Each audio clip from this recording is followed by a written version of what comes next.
After a difficult week, thoughts turned back to football on Saturday as for the first time in 29 years, Newcastle United are the visitors to Kenilworth Road. I've got the Lutonian journalist James Cunliffe alongside me to look ahead to Luton Town versus Newcastle, one where the overriding message will be very much, let's do this for Tom. Here's your intro. I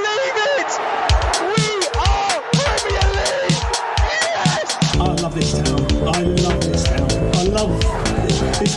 You know what I love about this town is actually you. Everyone in it has got these massive souls.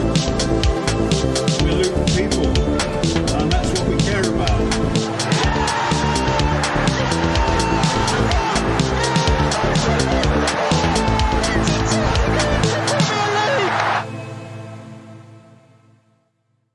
Hello everyone, welcome along to another episode of the Luton Town Supporters Trust podcast. As I said in the intro, I'm Kev and I've got the Lutonian journalist James Cunliffe alongside me. Before we get stuck into the football, of which we really will delve into it, and before I let James loose off of his long run, anyone who watched the Manchester City preview podcast will know what I'm on about. Obviously our thoughts are still with Tom and his family and friends, and we await further positive news in the run-up to the Newcastle game and as far beyond as possible. Our thoughts also go out to former Town player Glen, who's having a difficult time at the moment as well and has taken some time away from football. Glen was a really popular member of the Hatters squad, as I'm sure you all know. We all loved him in the fan base, and we've all seen him at away games so far this season, and we hope that he's safe and well and is ready to return to doing what he loves doing as soon as possible. Also, before we get stuck into this game, well done to Luton Ladies for qualifying for the fourth round of the FA Cup over the weekend. They now play Women's Super League side Brighton in round 4, which will be a great occasion for them. So well done, girls. That was a fantastic achievement and a real bright spot of what's been a difficult week so far. Absolutely, yeah. It was good news to hear that. I think it was a late goal as well, wasn't it? So fair play to him. That's going to be a great occasion playing against that, and it sort of brought it back to a bit of football for a while, didn't it? I think our thoughts are all still in multiple places. Mainly, hopefully we think that no news is good news so far about Tom, but we'll see. But like we said in the little short message we recorded instead of the Bournemouth post-match, it's just about him being healthy, isn't it, really? It really is, yep. And thanks to everyone who commented and sent us messages regarding that short message that we put out, both from Luton fans, Bournemouth fans and football fans all around the world. The football family really comes together at a time like this, and no more so than sort of events last Saturday, which no one wanted to see, probably won't forget. And like you said, our best wishes are with Tom, and all of our thoughts are just hoping that we get to see him safe, healthy and well in the not too distant future. Football does go on though, James, as is always the case, and we have obviously just been told earlier today that that match will be replayed in full. We'll worry about that one down the line though. There's another match to focus on, and that is Newcastle United at home. 29 years ago, the last time Newcastle set foot at Kenilworth Road. One of the magical nights, one of the most memorable nights, a night that I always remember and enjoy thinking about. Scott Oakes, John Hartson, 2-0 FA Cup replay, fourth round, set us on our way to what would eventually be a semi-final at Wembley. It was just one of those magical nights. They were like the big cheese, weren't they, going for Premier League titles and everything else under Kevin Keegan, Andy Cole and, all of these sorts of players. Had no right really to beat them. We were in Division 2 or Championship at the time, as is now at the time. But as is so often the case, the Giants come to Kenilworth Road and get their wings clipped, and that's what happened that night.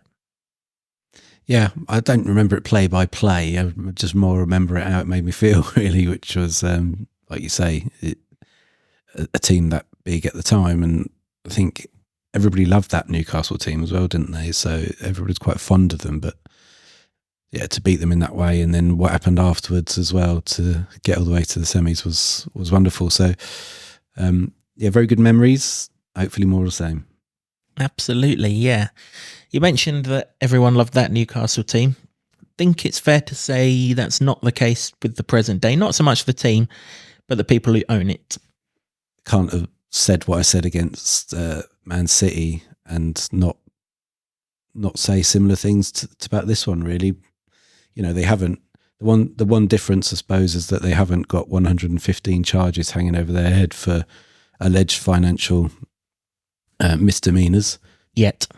as Man City have. But you know, their owners arguably are a worse lot than Man City's are. I should say that they're majority owned by a sovereign wealth fund, whatever that is, of the Saudis, and they say that they are not connected to the ruling royal family, but you know, I think it's clear that they are, or it's been alleged that they are for sure. So, yeah, it's very difficult to view it as just a straight football match, really, when you come up against those. I mean, I very much view this game as, you know, it's not about just the game, really. It's about the future of football, and it's about what we want in the future of our game, really. And that's because, do we want any old club to be run by nation states or oligarchs or any old despot, as a front for them to be able to cover up what they do back in their own countries, really? And it's very well known that they've got an appalling human rights record in Saudi Arabia. And what they've done here in buying Newcastle is part of their Saudi 2030 vision, which by all accounts isn't going very well, which is to move their economy away from dependency on oil into other areas. And what they're doing quite clearly is buying up Newcastle. They've bought up golf. They have world title fight boxing in their country now. And you know, it's not because they've got huge history with those sports. It's because of one thing, and that's sports. It's sports washing. Yep. I mean, Formula One's there as well. 2034 World Cup's going to be there. So FIFA have sold out to the Saudis, as they had done previously to Russia and Qatar for the last two World Cups that we've seen.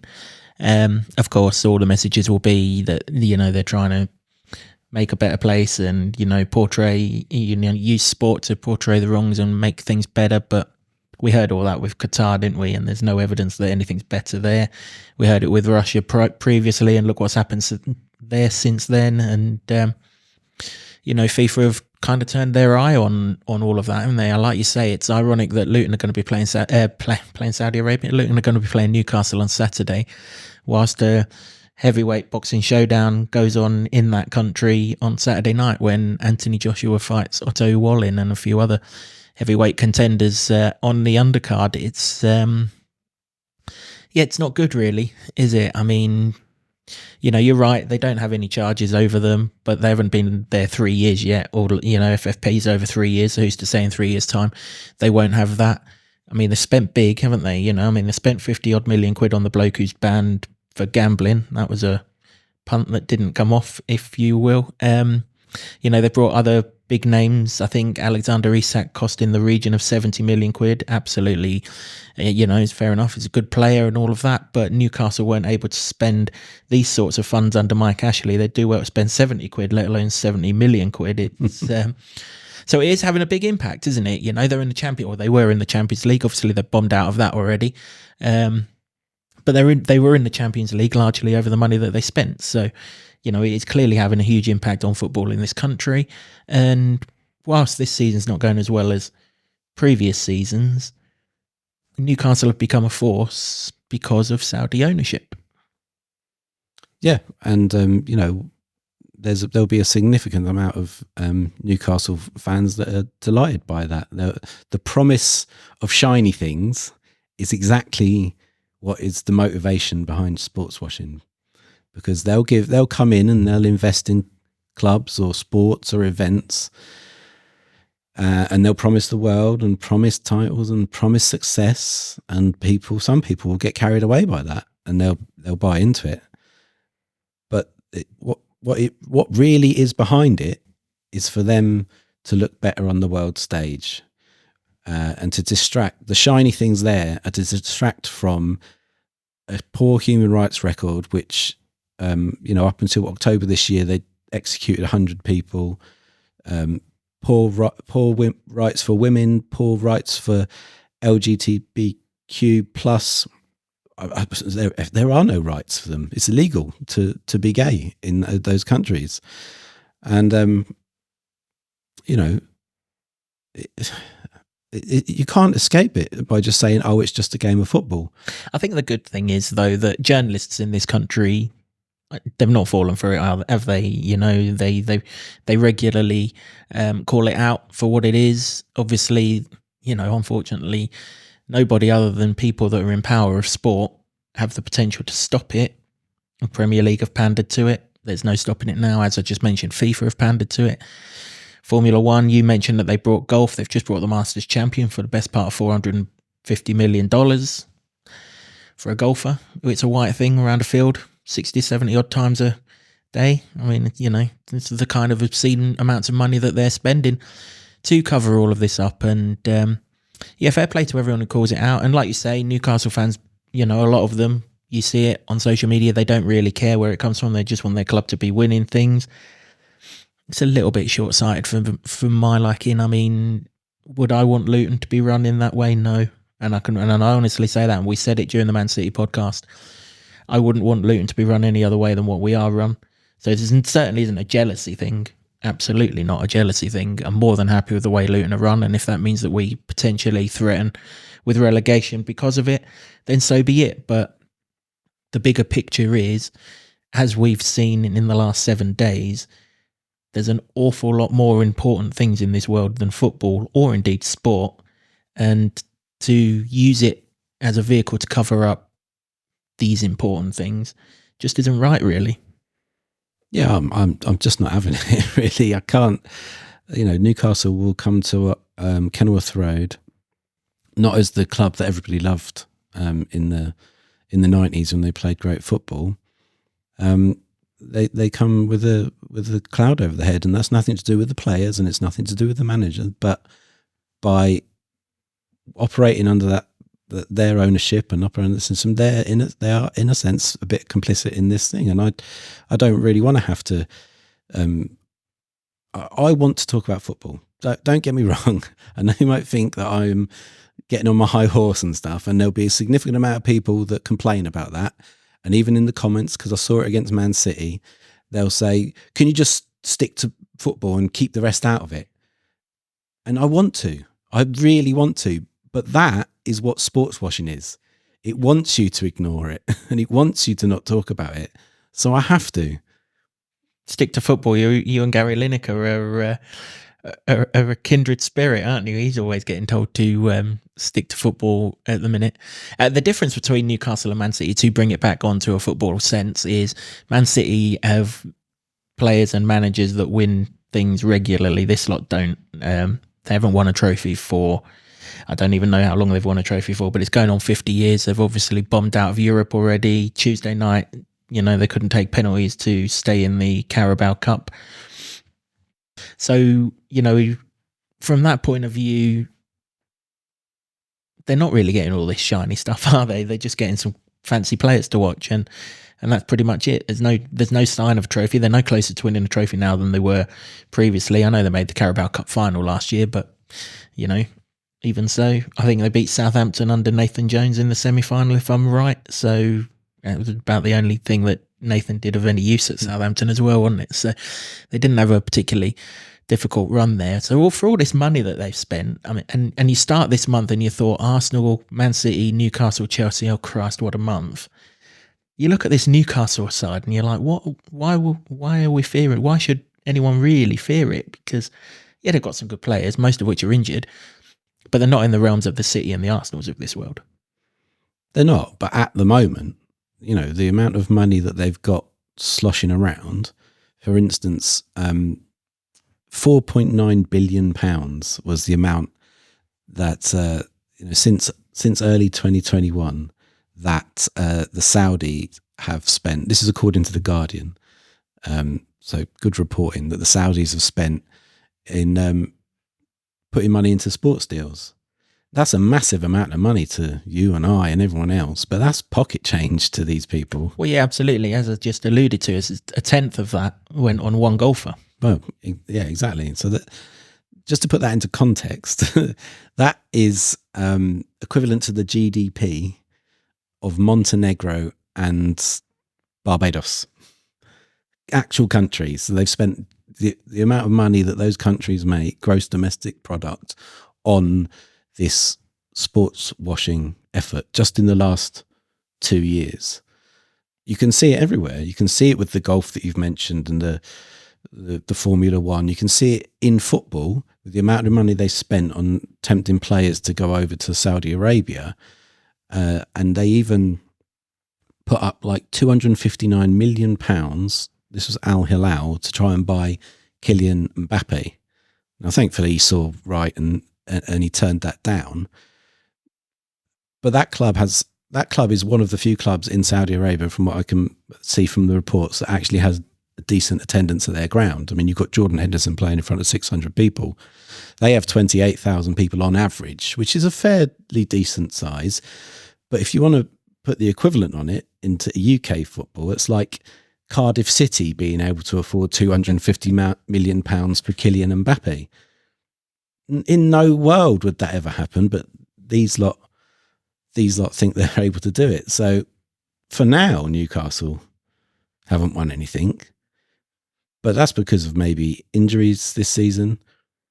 They'll keep pumping money into it, and eventually they will. Well, I mean, it will be interesting to see, and this will be a debate for another day, whether they do keep pumping money into Newcastle or whether they pump money into their own Saudi league and get all of the big names over there and do what the Premier League did to Serie A sort of 20, 30 years ago, albeit in completely different sort of humanitarian sort of ways. But for now, this Newcastle side, they head to Kenilworth Road 6th in the table with a lot of injuries, as you say. And a terrible away record. I think they've played 9 away games this season. The only one they've won, credit to them, when they won it well, 8-0 at Sheffield United, but it's the only one they've won. Sheffield United only played for 20 minutes that day and chucked the towel right in. So from the 11 that we're going to be facing on Saturday, there is absolutely nothing to fear in terms of their away record. Sure, at home, the fans carry them. They've got this fantastic stadium. 50-odd thousand home fans, away fans who are probably panting on their last breath by the time they've got up to that away and not making any noise, which helps. But away from home, it's nothing like the same. No, and they've probably got a similar effect as, the feel-good factor around St James's Park as to what happens at Kenilworth Road. It's, it's probably a similar thing, but on a grander scale, Newcastle fans, I know you've got a bigger stadium, blah, blah, blah. We've been there. It took a very long time to get up the stands. A very long time. In fact, we might need to leave after this game to get up there for the February fixture. It takes that long to get up there. Luton are not going to be scared of anybody at home. They can't now be, after Arsenal and Liverpool and even Spurs. But especially a side who've won 1 in 8, 9 away games, whatever it is, at Sheffield United, which barely counts and certainly didn't count on the day, did it? Because they didn't turn up, Sheffield United. Yeah, I mean, the only sort of a factor in this of unknown is that obviously we're not going to have Tom Lockyer and what that does to the team and what that does to people, because we're still reeling from that very much, that we don't really know how he's getting on. We hope he's doing well. And it was only a few days ago that we were making that message saying football's not very important. And it kind of feels like we haven't got out of that yet. It feels like it isn't very important. It will be a nice distraction. And I wish it was against any other club but these lot, because of the context of how they come into the game and their owners, because I can't see it as a fair football fight. Yeah, you're right. We probably, football still doesn't really matter, but all it can do is bring us a little bit of cheer in a period where I think we all need a bit of a lift after the scenes of last Saturday. We'll come on to the sort of Luton team in a minute, but as we always do, let's pick 2 or 3 threats out from this Newcastle side. Now, we are struggling a little bit here because they have got serious injury problems. So if we pick obvious threats like Alexander Isak or Anthony Gordon, the reason why we're not picking those is because we don't think they're going to play, or their injury record suggests that they're not going to play. One person who did play 90 minutes for them or near enough 90 minutes for them on Tuesday night when they lost in the Carabao Cup was Callum Wilson. Very good striker. Very good centre forward. We've played against him before in the lower leagues. I think he was at Coventry at the time, if my memory serves, but he's also played at Bournemouth as well, hasn't he? Played for England. Good centre forward, but whether he's sort of, I mean, we just played Dominic Solanke, didn't we? Kept him quiet for an hour. Whether he's any better than that, I'm not sure. Joint top scorer for Newcastle, though, with 7 goals, so he has to be respected. Yeah, he does have to be respected. It'll be a challenge because there's going to have to be some changes in the back line. And I don't know for the life of me how they would have trained this week with what happened and what they saw last week. You got to put into perspective. These are humans, and they saw their mate fall over and have a cardiac arrest. You saw the reactions of the players there at the time, and obviously the defenders will work closer with Lockyer as well. But you've also got the likes of Carlton Morris, who is his best friend at the club, and he was devastated at Wembley, and now to have this happen for the second time in 7 months, how do they prepare for a game like that? It's going to be such a hard afternoon, really. Well, like I say, you want to be there to try and forget the incident of last week, all the time not being able to, and the defence for Luton and how they line up. They've got a huge task there to firstly work out how they're going to play together for this game, and then for the likes of Wilson to deal with him, because he's an England international and he's decent in front of goal, certainly for Newcastle. Yeah, he is. He scored Newcastle's goal on Tuesday night. Hopefully our centre-back doesn't trip over his own 2 feet and leave him clean through on goal like the Chelsea one did. I'm sure they won't. I'm sure whoever it is will defend much better than that. Another threat for them is, well, that we know is going to be in their front line is Miguel Almiron, who they signed from Atlanta United. I saw a lot of him in MLS. Quite liked watching him. He's going to be very much in the Arsenal mould. They all like the comfort of our pitch because he's going to feel it an awful lot by the amount of times he falls on the floor and rolls over. But when he is standing up, that left foot's pretty good. So Alfie Doughty, or whoever it may be playing at left back, is going to need to be on their toes. He's very much of the mould of the players that we've played recently, the Michael Elises, the Bernardo Silvas, the Brian Mbeumos of this world, whereas everything's going to cut inside onto the left foot, and you just got to make sure that does not happen. Yeah, I suppose the one thing that if players are that sort of one-footed, then you've really made a mistake if you allow them to do that, unless they've pulled off some unbelievable bit of skill there. I mean, you've got to anticipate that he's going to be cutting in like that and stuff. Yeah, he's a very good player. Seems to work very well in the Newcastle setup, and he's a threat for sure. You just hope that they too are going to be quite disjointed because of all this injury stuff, and because they played in midweek as well.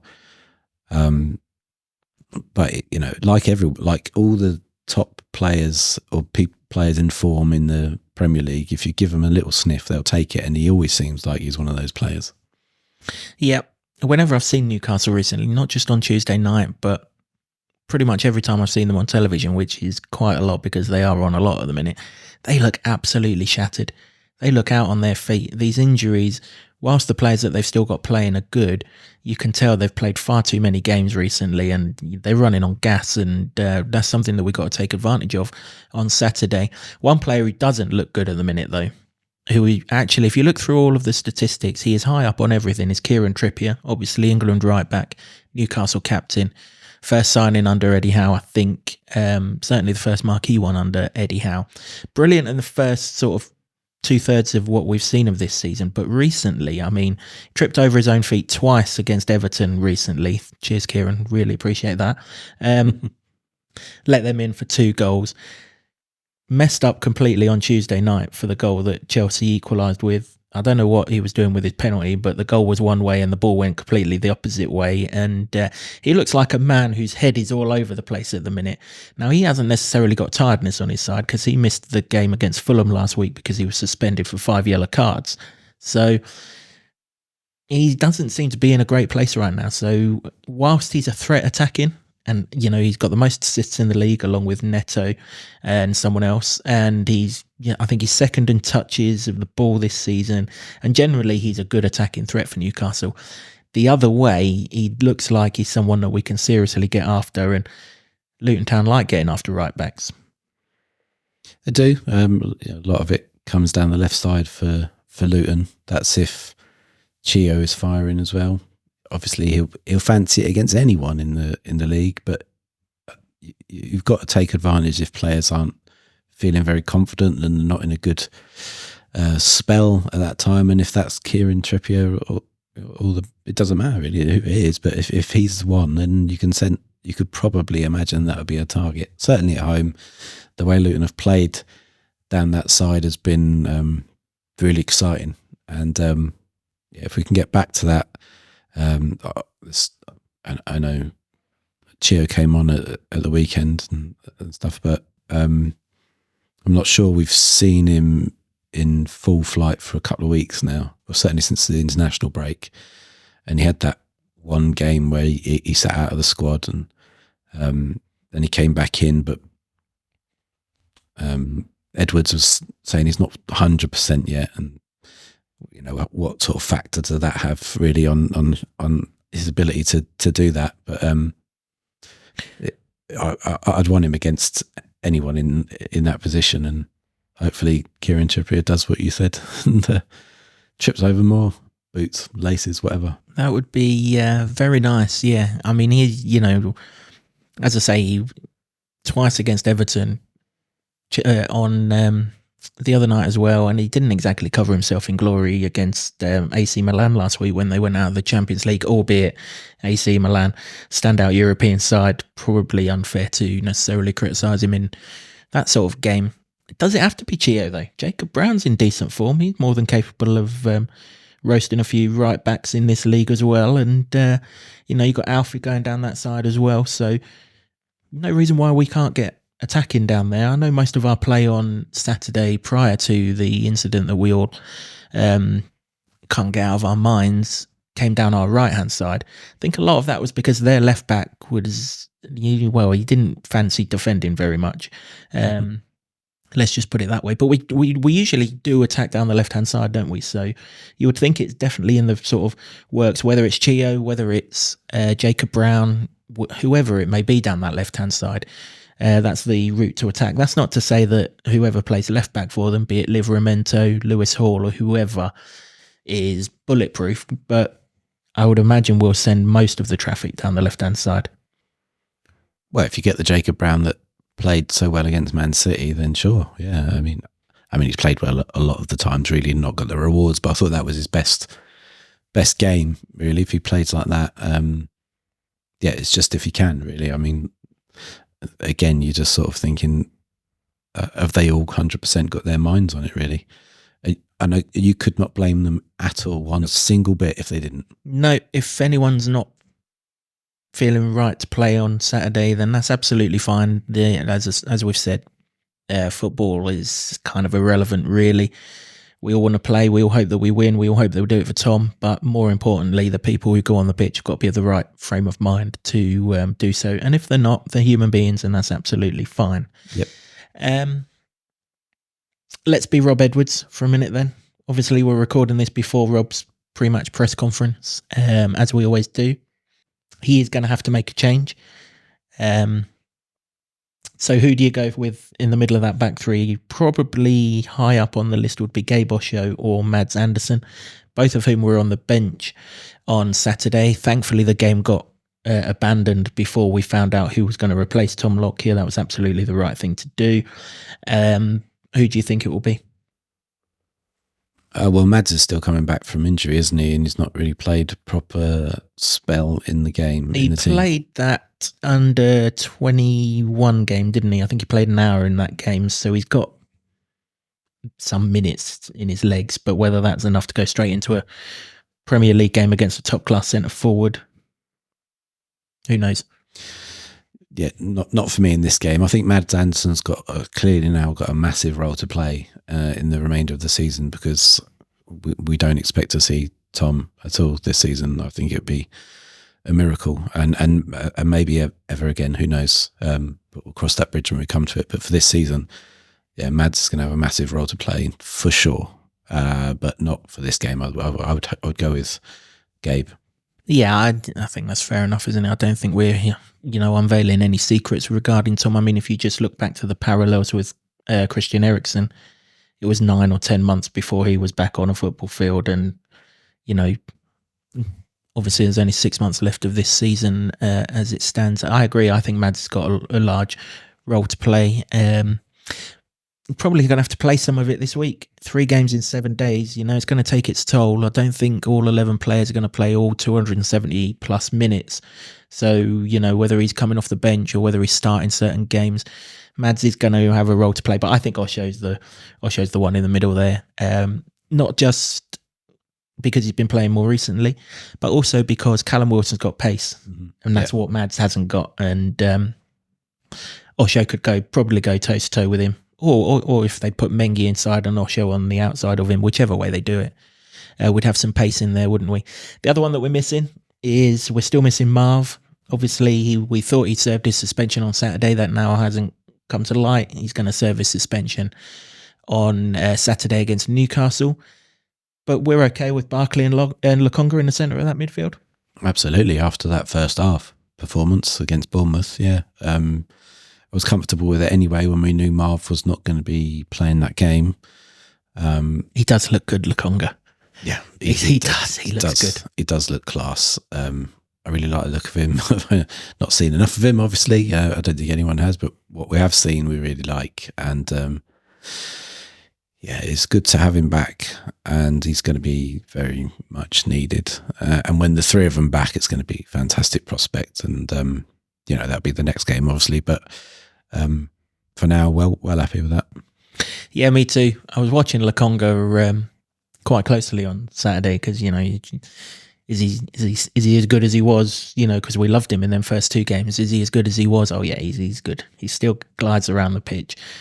Ball is just stuck to him. He just knows exactly where to be and who to pass it to and how to move to get the ball back. And yeah, like him a lot. And Barkley and Townsend's really coming to the fore now as well, and he'll be important on all 3 of these games actually. Andros Townsend.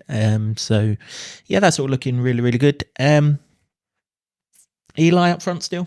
Obviously, unfortunately, his 5th goal of the season we think is going to be taken away from him because that game didn't get completed, which it's unfortunate for him.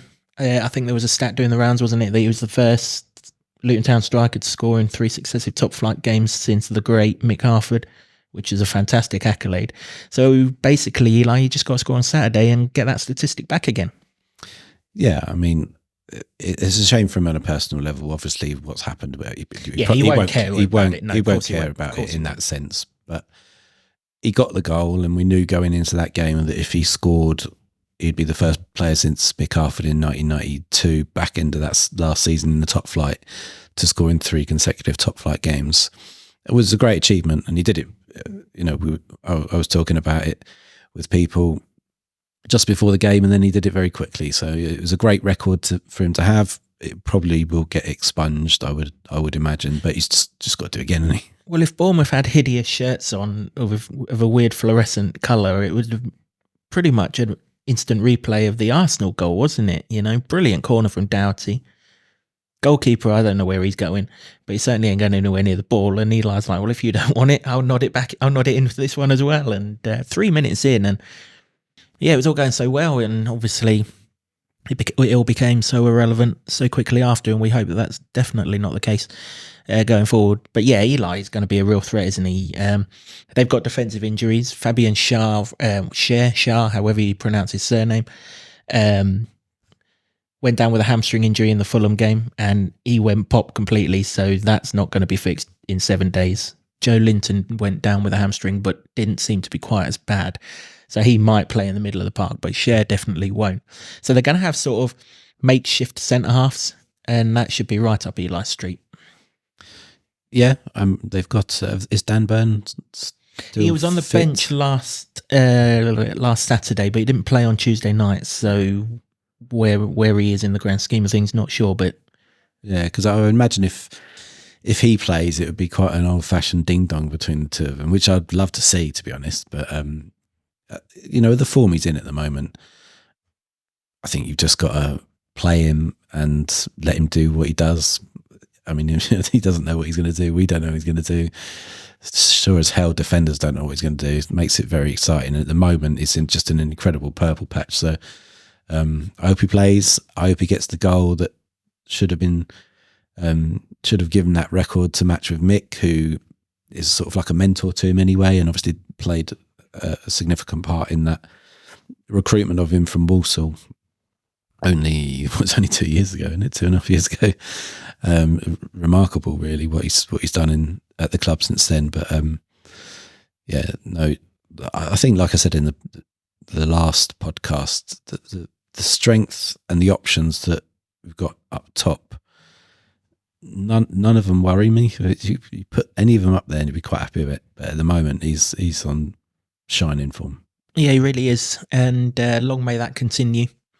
So we don't really see too much change in the team lineup, as long as everyone's okay mentally. If they are, then we just think Osho for Lockyer will be the only change. Hopefully Chio perhaps for Brown as well, but there's a lot of football to play over the Christmas period, so we'll see Chio when we see Chio. It was going to be quite a vociferous crowd on Saturday anyway, because it's the first time since he got sacked that Graham Jones returns to Kenilworth Road, and he's not going to bypass without a few people telling them what they think of him. But obviously it's going to be emotional in the crowd now, isn't it? Everyone's going to want to be up for this, to get the boys up, to do this for Tommy. There's lots of talk and interaction on social media that we're going to get some kind of applause or chanting Tommy's name in the 4th minute, and that's absolutely right, and I hope that takes place, and I'm sure it will do. And that's just going to ensure that Luton, whoever it is on the pitch, going to come out all guns blazing in that first 15-20 minutes. Yeah, why the 4th minute? I know, because he's number 4, but just do it all the time. What a rousing thing that'll be for him to hear, to have that support. It'll be incredible. The atmosphere will be incredible as well. And I'd rather that, to be honest, than any negativity towards Graham Jones. It was a blip in a period. It didn't cost Luton anything. And now look where Luton are in their Premier League. It doesn't matter. It doesn't matter what he did. He was a nice bloke who it didn't work out. It's not about him at all. No negativity on the weekend. Just make it about Tom Lockyer and just let's try and get into this game and get our minds into this game by positive vibes. Absolutely. Yeah, as we said, there's nothing to fear here. If we produce the performance we produced against Arsenal and Man City, and that will be difficult in light of the circumstances that are around the game now. But if we do, and if that do it for Tom vibe is motivation and everything, then there's no reason why Luton can't come out on top in this game. We beat them 2-0 last time they come down here, and they were a division above us. They're not a division above us now. We play them in terms of leagues as an equal, if not in terms of sort of set up and everything else. And it's got to be a siege mentality now, and it does. It's got to be in that area. I mean, if you look back, obviously we've kind of unfortunately got recent sort of things to go on in the fact that it happened at Wembley. They did it for him at Wembley, didn't they? I look back on it now, feeling how I felt this week, and I'm only on the vocifery of it. I'm nowhere near as close to Tom Lockyer as what the boys are. You just look back on it like, how the fuck did you win at Wembley with with what went on there. It's just my respect and admiration for these boys has always been there, just gone up tenfold over the last 7 days. It really has. Yeah, me too. I mean, fair play to them. I know they've got a job to do, and it's a very difficult one right now. In their title-winning season, Jurgen Klopp called his players mentality monsters, didn't they? And all they were doing was very, very elite players going for a title, and that's this lot. That's mentality, really is. But they're going to need some help from the fans, and I've no doubt that they'll get it. It'll be an emotional day, but channel it in the right way. Absolutely. Yeah, that's a strong message. We're not going to appear on Zoom for this podcast because I've remembered that we're going to do score predictions for this one. James, I'll let you go first. There's no 115 that Luton can score for this game. Again, referencing the Man City thing. What's the score going to be between Luton and Newcastle on Saturday? Yeah, I almost don't care again about the score, the relevance of it, because, like I say, I can't see it as a fair football fight, really. It has been made so sort of by their injuries a little bit. What should I go for? 1-0 to football? 1-0 to football. Fair enough. I do love the fact that you think we're going to keep a clean sheet. It was probably the first time all season you thought we're going to keep a clean sheet. So, yeah, fair play to that. We've just lost our defensive stalwart.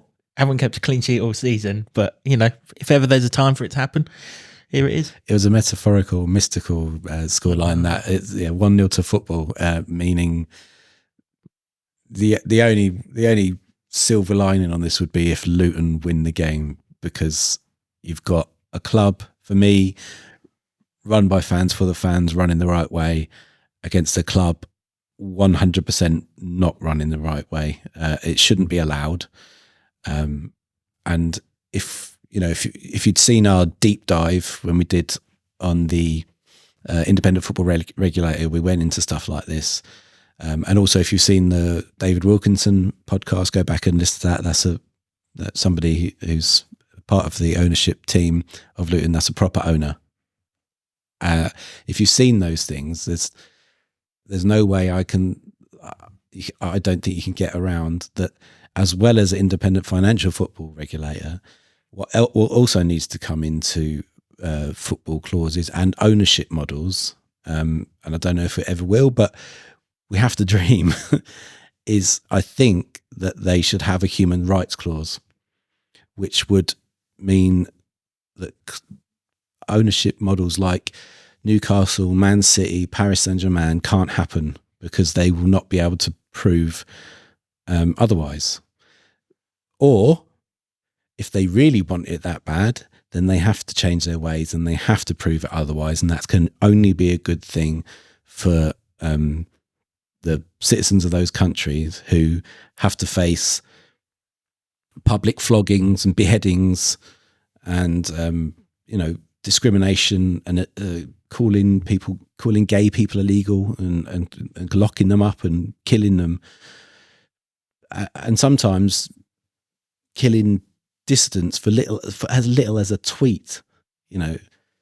So I think that needs to come in if there's a human rights clause. Now, what that will also do at the moment will mean that you wouldn't have situations in the past where we've had World Cups in Russia and Qatar. That would not happen. And also, you wouldn't have this uncontested situation where Saudi Arabia just get the World Cup in 2034. What it would also mean at the current moment in time is that the UK would not be able to hold any major sporting events, because our policies are not commensurate with human rights. In fact, the government pretty much want to scrap human rights. So sport and football should be and can be a force for good. Now, if it gets nation states and draconian rulers and despots to change their ways, then that can only be a good thing. Now, whether it will or not is a different matter, but you've got to try. Absolutely.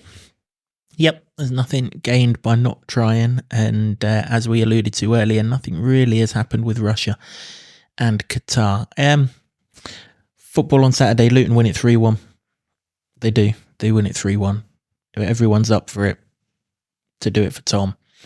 And someone's going to get a bit of a shellacking. 3-1's not a shellacking, but someone's getting one soon because, we can't keep on conceding all these goals. And, Newcastle are conceding goals, aren't they? So, yep, Luton can win this one 3-1. Fairly confident with this one. I was confident before last Saturday, and I just think the sort of emotions of the occasion will just further ensure that we win this game. Should I give you my proper scoreline then, instead of 1-0 to Football? Please do. Which is what ultimately I want. But the proper scoreline I was going to go for was 2-1. To Luton. To Luton. That's it for this episode of the podcast. My thanks to James for his thoughts. Let us know your score predictions. We will not be doing a full review of this game. It's just not time effective, but send us your score predictions anyway, and we'll drop you a reply or something if you get the right answer. We would like to wish everyone a very Merry Christmas. We hope that Santa brings everything that you want and saves a present for us all of 3 points at Sheffield United on Boxing Day. My thanks to everyone for watching or listening, however you've consumed this podcast. We will do something with regards to a review of this Newcastle game. We don't know what yet, but we'll work something out. It'll probably be something within the stadium immediately after the game. Something along those lines. But if you hit subscribe or wherever you get the podcast, you'll find out exactly when it drops. So thanks to everyone for all the comments. Keep them coming, please. We really appreciate them. We try and reply to as many as we can. Our thanks to the Hightown Club for staging this podcast, to Sean Grant and the Wolfgang for the intro music, and to Ed Smith Creative for all the designs that you see on this set. We need to be really loud, really proud on Saturday, as we always are. We're all going to be doing this for Tommy. Keep the atmosphere up, sing his name, be loud as you possibly can. Get the boys over the line in what is a huge home game, and I'm sure they'll respond in kind, and we'll get the job done. So all that's left to say is, come on, you Hatters, and have a Merry Christmas, everyone.